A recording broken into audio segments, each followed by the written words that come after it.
Hello guys, welcome back to study. This is Dheeraj Kumar. आज हम लोग बात करने वाले इंडियन कोस्ट गार्ड डीवीजीडी यांत्रिक के लिए जो हम लोग संविधान के रिलेटेड कुछ क्वेश्चंस पढ़ रहे थे। तो 25 क्वेश्चन किया था, पार्ट 2 है उसका। और मैं बोल रहा था ना कि इससे पढ़ते जाओ, जितना मैं करा रहा हूँ लगभग 100 के करा दूंगा, ठीक है।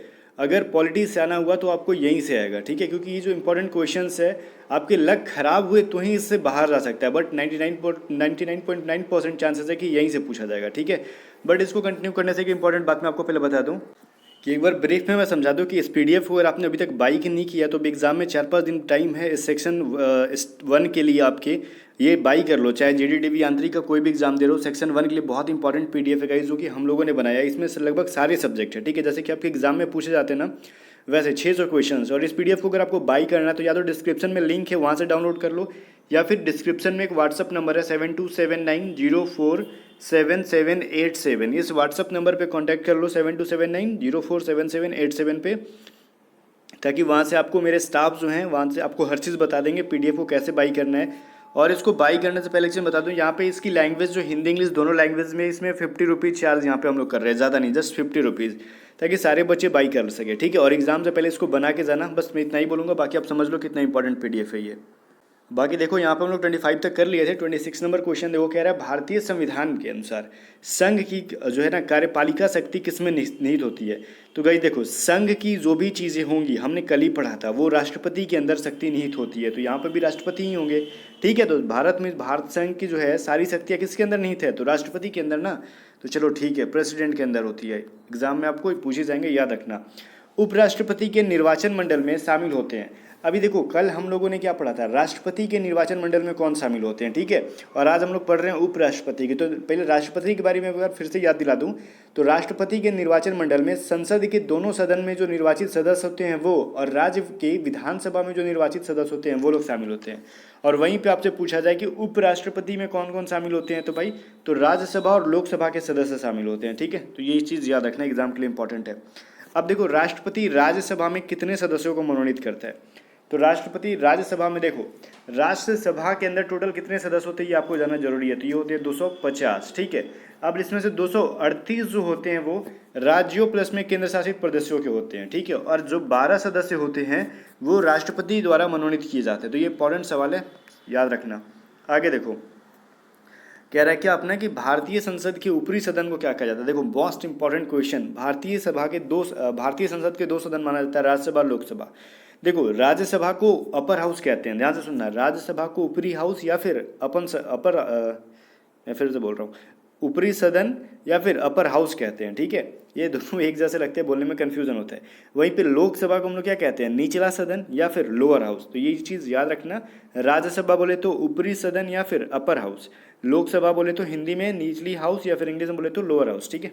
चलो याद करके रखना आप, ये आपका काम है, मेरा जो काम था मैंने कर दिया। आगे क्वेश्चन देखो क्या कह रहे हैं, प्रधानमंत्री की नियुक्ति कौन करता है। गाइस देखो, ध्यान से सुना, प्रधानमंत्री की नियुक्ति कौन करता है। आपको लगता है कि जनता चुनती है प्रधानमंत्री को, बट ऐसा नहीं है। आप तो एमएलए को वोट देते हो, आपके विधानसभा क्षेत्र से क्या प्रधानमंत्री आते हैं वोट मांगने, नहीं ना। तो ये भ्रम निकाल देना कि जनता चुनती है, नहीं। उनको जो है राष्ट्रपति द्वारा नियुक्ति होती है, ठीक है। उनकी नियुक्ति जो होती है, नियुक्ति कह रहा है, ठीक है, यहाँ पे चुनाव से रिलेटेड ये नियुक्ति पूछ रहा है, ये राष्ट्रपति करते हैं, ठीक है। चलो, कुछ लोगों को ये भ्रम होता है ना कि राष्ट्रपति को हम नियुक्त करते हैं, क्यों, क्योंकि हम वोट दे रहे, सॉरी, प्रधानमंत्री को हम नियुक्त कर रहे हैं क्योंकि हम वोट देते हैं, ऐसा कुछ नहीं है। आगे देखो क्या है ना कि यदि प्रधानमंत्री या कोई अन्य मंत्री सदन का सदस्य नहीं है, तो ध्यान से सुनना, कोई प्रधानमंत्री हो या फिर कोई भी मंत्री हो, अगर सदन का सदस्य वो नहीं है, मंत्री जो भी हो, तो उसे पद पर बने रहने के लिए, जिस पद पे वो है, उसको कितने दिन के अंदर सदन का सदस्य बनना होता है। तो उसको 6 महीना के अंदर, ठीक है, कैसे भी उसको सदन का सदस्य बनना होगा, अदरवाइज अपने पद से उसको हटना होगा। तो ये चीज़ याद करके रखो। आगे देखो, मंत्रिपरिषद में सामूहिक रूप से, मंत्रिपरिषद जो होता है सामूहिक रूप से किसके प्रति उत्तरदायी होता है।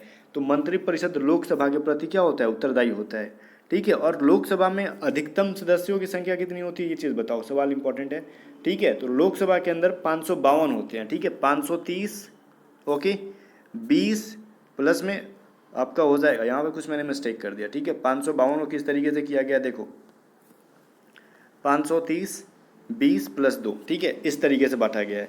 530 20 52, इनको जोड़ने के बाद हो जाएगा 552। अब बोलोगे ये क्या बता दिया सर आपने, 530 20 और ये 2। देखो 530 जो होते हैं राज्यों के होते हैं, ध्यान से सुना, 530 जो होते हैं राज्यों से होते हैं, सदस्य जो होते हैं 20 सदस्य ये जो केंद्र शासित प्रदेश के जो सदस्य होते हैं वो होते हैं, और 2 जो होते हैं राष्ट्रपति चुनते हैं इनको, एंग्लो इंडियंस को, ठीक है, ये याद रखना। टोटल कितने हुए 552। ये सवाल क्यों इंपॉर्टेंट है, आगे चलो इसी से रिलेटेड क्वेश्चंस और मिलेंगे आपको। राज्यसभा की अधिकतम संख्या कितनी होती है? लो, ये लगता है मैंने जस्ट पढ़ाया था। अच्छा नहीं, राज्यसभा, हाँ जस्ट मैंने तो आपको ऊपर ही पढ़ाया था ना, ये बोला कि राज्यसभा के सदस्यों की संख्या कितनी होती है। तो ये टोटल कितनी होती है चीज़ बताओ, मैंने जस्ट पढ़ाया था। मेरे बताने से पहले आप कमेंट कर दो, जस्ट वीडियो लाइव नहीं है फिर भी कमेंट कर दो, ताकि मुझे पता चले कि आपको पता है। तो ये 250 हो जाते हैं, ठीक है। तो राज्यसभा के सदस्यों की संख्या कितनी होती है? 250। मैंने क्या बताया था देखो, उस टाइम बताया 238 प्लस में 12 मैंने बताया था, ठीक है। ये 12 जो होते हैं राष्ट्रपति द्वारा मनोनीत होते हैं। यही चीज़ ऊपर पूछा था ना कि राज्यसभा के कितने सदस्यों को राष्ट्रपति मनोनीत करते हैं, तो 12 सदस्यों को। जस्ट लोकसभा के 2 सदस्य, देखो लोकसभा के 2 सदस्यों को राष्ट्रपति मनोनीत करते हैं और राज्यसभा के 12 सदस्यों को मनोनीत करते हैं। बाकी 238 कहाँ से आते हैं? राज्यों से प्लस में केंद्र शासित प्रदेशों से। ये चीज़ याद रखना, बहुत ही कॉम्प्लिकेटेड चीज़ नहीं है, एक बार समझ जाओगे तो आसान लगेगा। स्टार्टिंग में कॉम्प्लिकेटेड लगता है थोड़ा सा, मुझे भी लगता था। आगे देखो क्या कह रहा है, किसी विधेयक को धन विधेयक के रूप में कौन प्रमाणित करता है? ठीक है, किसी भी विधेयक को धन विधेयक के रूप में लोकसभा के अध्यक्ष क्या करते हैं? उसको प्रमाणित करते हैं। तो ये क्वेश्चन स्किप भी कर दोगे तो चलेगा, कोई दिक्कत नहीं है। केंद्र सरकार का प्रथम विधि अधिकारी कौन होता है? तो केंद्र सरकार का प्रथम विधि जो है महान्यायवादी होता है, और ये मतलब एग्जाम में पूछे गए हैं, ठीक है। महान्यायवादी जो होता है वो केंद्र सरकार का प्रथम विधि अधिकारी होता है। संघ राज्य क्षेत्रों का प्रशासन कौन करता है? मतलब केंद्र शासित प्रदेशों का प्रशासन कौन करता है, ठीक है। तो केंद्र शासित बोले तो केंद्र में जो है वो, मतलब केंद्र का सर्वोपरि कौन है? राष्ट्रपति। वैसे तो पूरे देश का सर्वोपरि राष्ट्रपति को माना जाता है, लेकिन जितने भी यूनियन टेरिटरी हैं उस पर एक तरीके से कह लो शासन जो होता है ना राष्ट्रपति का होता है। तो राष्ट्रपति जिसको नियुक्त कर दे, तो राष्ट्रपति द्वारा नियुक्त प्रशासक जो होता है उसी का शासन होता है केंद्र शासक में। केंद्र प्रशासित, या फिर उसको संघ राज्य क्षेत्र कर लो या फिर यूनियन टेरिटरी कर लो, सब कुछ सेम चीज़ है, ठीक है। आगे देखो, ये कह रहा है भारत के प्रथम जो है राष्ट्रपति कौन थे? तो अपने वो थे राजेंद्र प्रसाद, डॉक्टर राजेंद्र प्रसाद। और लोकसभा के अस्थायी सदस्य भी कौन थे? राजेंद्र प्रसाद प्रथम। और अस्थायी सदस्य कौन थे? कल मैंने पढ़ाया था, जरा कमेंट करके बताना, ठीक है। संविधान सभा के प्रथम अस्थायी सदस्य कौन थे? ये चीज़ बताना कमेंट करके, कल मैंने पढ़ाया था इसको। आगे क्वेश्चन क्या कह रहा है, स्वतंत्र भारत के पहले भारतीय गवर्नर, भारतीय कहना ना, भारतीय गवर्नर जब भारतीय रहते भी आपको करना होगा चक्रवर्ती राजगोपालचारी, या फिर सी राजगोपालचारी भी रहता है एग्जाम में, ठीक है, C4 चक्रवर्ती। आगे क्वेश्चन क्या कह रहा है, यहाँ पे देखो, स्वतंत्र भारत के प्रथम प्रधानमंत्री कौन थे? तो ये नेहरू था, ठीक है। चलो याद कर लेना, कोई इंपॉर्टेंट चीज़ है। अभी आगे क्या कह रहा है कि राष्ट्रपति द्वारा लोकसभा तथा राज्यसभा में मनोनीत किए जाने वाले सदस्यों की संख्या बताओ। देखो अभी जस्ट मैंने बार मैं रिपीट करते आ रहा था, इसीलिए मुझे पता है कि आगे तक ये कॉम्प्लिकेटेड लगेगा आपको, क्योंकि ये चीज़ बहुत आसान है। देखो मैं बार कहता ना कि राष्ट्रपति जो है लोकसभा में कितने सदस्यों को मनोनीत करता है और राज्यसभा में कितने करता है। मैंने बांट दिया था ना, 530, 20 + 2 ये लोकसभा की है, ठीक है। और राज्यसभा में मैंने क्या बांटा था? 238 प्लस में 12, ठीक है। इसमें 530 राज्यों से लोकसभा में, 20 केंद्र शासित प्रदेशों से, बाकी 2 को राष्ट्रपति, लोकसभा में 2 को राष्ट्रपति नियुक्त करते हैं और राज्यसभा में 12 को नियुक्त करते हैं। तो पहले इसमें देखो क्या दे रखा है, 12 2 करें या फिर 2 12 करें, ये चीज़ कैसे पता चलेगा? तो देखो क्वेश्चन में क्या दे रखा है, पहले क्या दे रखा है, लोकसभा फिर राज्यसभा। तो लोकसभा में राष्ट्रपति कितने को मनोनीत करते हैं? तो 2 को ना, एंग्लो इंडियंस को, तो 2 और 12 हो गया। राज्यसभा में 12 और पहले लोकसभा है तो पहले लोकसभा का आंसर करो फिर राज्यसभा करो। तो 2 और 12 सदस्यों को राष्ट्रपति क्या करते हैं? उनको मनोनीत करते हैं। तो ये चीज़ याद रखना, बहुत इंपॉर्टेंट सवाल है। आगे देखो क्या कह रहा है, लोकसभा एवं राज्यसभा के 2 अधिवेशनों के बीच का अधिकतम कितने समय का अंतराल होता है? तो 6 महीना, ठीक है। मैक्सिमम 6 महीना होना चाहिए इनका अंतराल, ठीक है। और चलो नेक्स्ट क्वेश्चन करते हैं, और क्या अभी आगे कह रहे हैं ना कि राज्य की कार्यपालिका का प्रमुख कौन है? तो देखो हम लोग बार कहते हैं ना कि सब सारी शक्तियाँ राष्ट्रपति में निहित होती है संघ की, और राज्य की बात करें तो राज्यपाल में, ठीक है। चलो एक तरीके से मैं पेयर बना देता हूँ, आपको समझ में आ जाएगा। राष्ट्रपति का पेयर और प्राइम मिनिस्टर का पेयर, जैसे है ना वैसे समझ लो गवर्नर और CM का पेयर होता है, लाइक दिस, ठीक है, आप समझ सकते हो। आगे देखो क्या है ना, संविधान के अनुसार विधानसभा के सदस्यों की अधिकतम संख्या क्या होती है? तो विधानसभा के जब बोलेगा तो ये अधिकतम होती है 500, ठीक है। चलो, और सबसे ज़्यादा विधानसभा के सदस्यों की संख्या कहाँ पे? उत्तर प्रदेश में। आगे देखो क्या कह रहा है, वर्तमान में भारत में कुल कितने राज्यों में विधान परिषदें विद्यमान है? तो टोटल 6 हैं। अब यहाँ पे सवाल आता है कौन कौन है। ये है आंध्र प्रदेश हो गया, तेलंगाना हो गया, फिर कर्नाटक हो गया। अच्छा मैं लिखते जाऊँ, अदरवाइज मैं भूल जाऊँगा मैंने क्या क्या बोला।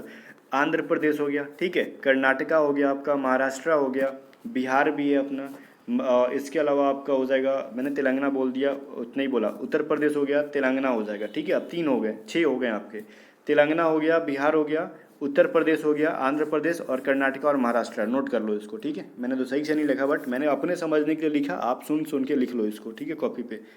वर्तमान में भारत के कुल कितने राज्यों में विधान परिषद है? तो 6। बाकी कल वाली पीडीएफ मैंने टेलीग्राम पे दे दी है, आज वाली भी दे दूंगा आपको नाइट में, ठीक है। तो इसके लिए आप टेलीग्राम चैनल को ज्वाइन कर लेना, टेलीग्राम चैनल का लिंक डिस्क्रिप्शन में। राज्य का मंत्रिमंडल सामूहिक रूप से किसके प्रति उत्तरदायी होता है? ये राज्य का पूछ रहा है, ठीक है। राज्य का मंत्रिमंडल होता है वो विधानसभा के, जैसे हम लोग संघ के बोलते हैं ना, मंत्रिपरिषद किसके है? तो लोकसभा के। तो ये राज्य वाले विधानसभा के प्रति होते हैं, ठीक है, याद रखना। 47 नंबर देखो क्या कह रहा है, विधानसभा के वर्ष में कम से कम कितने अधिवेशन होने अनिवार्य हैं, ठीक है। तो ये वर्ष में कम से कम जो है ना, उनको लिमिट, मतलब एक तरीके से समझ लो कि मिनिमम एक चीज़ है कि आपको 2 अधिवेशन करने ही करने हैं, ठीक है। चलो, किस राज्य में विधानसभा के सदस्यों की संख्या ज़्यादा है? मैंने जस्ट बताया ना कि 6 राज्य जो मैंने बताया उसमें उत्तर प्रदेश सबसे ज़्यादा है, जैसे आंध्र प्रदेश, तेलंगाना, उत्तर प्रदेश, महाराष्ट्र, बिहार और कर्नाटका। सबसे ज़्यादा किसके पास है? उत्तर प्रदेश के पास ज़्यादा है। आगे देखो क्या कह रहा है कि जम्मू कश्मीर राज्य को किस अनुच्छेद के अंतर्गत विशेष, अच्छा मैंने यहाँ पे देखो कुछ कल मिस्टेक बोल दिया आपको, ये वो चीज़ नहीं है जो 6 राज्य के अंदर आते थे, ये वो चीज़ नहीं है। किस राज्य में विधानसभा के सदस्यों की संख्या ज़्यादा है? तो वो उत्तर प्रदेश में। विधानसभा तो सबके पास होता है, विधान परिषद था बोला, ठीक है। ये जो क्वेश्चन ऊपर में पूछा था ये विधान परिषद है, ठीक है। 6 राज्यों में विधान परिषद है, बाकी विधानसभा लगभग सब जगह होती है, ठीक है। तो विधानसभा जो है वो सारे स्टेट में होती है, तो जिस उसमें से उत्तर प्रदेश के पास सबसे ज़्यादा विधानसभा के क्या हैं? सदस्य हैं। ये चीज़ याद रखना आप लोग। जम्मू कश्मीर राज्य जो, ये सवाल पुराना हो गया, ठीक है, अब मैं भी नहीं पूछे क्योंकि धारा अनुच्छेद 370 से रिलेटेड था, जो कि अब हट गया जम्मू कश्मीर से। पहले पूछा जाता था कि जम्मू कश्मीर राज्य को किस अनुच्छेद के अंतर्गत विशेष राज्य का दर्जा प्राप्त है। तो अब हो सकता है कि पूछ सकता है ये कि पहले जम्मू कश्मीर को किस मतलब अनुच्छेद के तहत विशेष राज्य का दर्जा प्राप्त था, क्या के पूछ सकता है। तो अनुच्छेद 370 के तहत प्राप्त था, जो कि अब हट गया है। और आज के लिए एंड क्वेश्चन पढ़ लेते हैं हम लोग, लास्ट क्वेश्चन। भारत का नियंत्रक और महालेखा परीक्षक किसके द्वारा नियुक्त किया जाता है? तो ये जो महालेखा परीक्षण जो है और नियंत्रक जो है ये राष्ट्रपति के द्वारा नियुक्त किया जाता है, ठीक है। टोटल 50 क्वेश्चन, मतलब कल के 25 और आज के 25 मिला के 50 हो गए। इसमें से 50 में से आप एटलीस्ट 40 भी याद कर लो, आपके एग्जाम के लिए इंपॉर्टेंट है। और जाने से पहले फिर से एक बात रिपीट कर दो उस पीडीएफ के बारे में। इस पीडीएफ को अब देखो, जिसको बाई करना है ना, वो व्हाट्सअप मैंने नंबर बता दिया 7279047787, और डिस्क्रिप्शन में मैंने आपको व्हाट्सअप नंबर भी दे दिया, या फिर आप डायरेक्टली मैंने लिंक भी दे दिया। वहाँ पर पेमेंट करोगे तो 9 रुपये ज़्यादा कटेंगे, व्हाट्सअप से बाई करोगे तो 50 रुपीज़ ही कटेंगे, ठीक है। तो व्हाट्सअप के थ्रू कर लो, आपके लिए थोड़ा आराम रहेगा। और हाँ गाइज़, इस पीडीएफ की ज़्यादा जानकारी चाहिए तो आप स्टाफ से बात कर सकते हो। बाकी मिलते हैं नेक्स्ट वीडियो में, तब तक बाय बाय। वीडियो को लाइक कर देना और 10 बजे की जो है लाइव टेस्ट वहाँ पे पहुँच जाना आज, ठीक है। चलो मिलते हैं, आज नहीं मतलब 10 बजे जो लाइव टेस्ट चल रहा है उसमें आप जरूर जुटना, ठीक है। मिलते हैं नेक्स्ट वीडियो में, तब तक बाय बाय।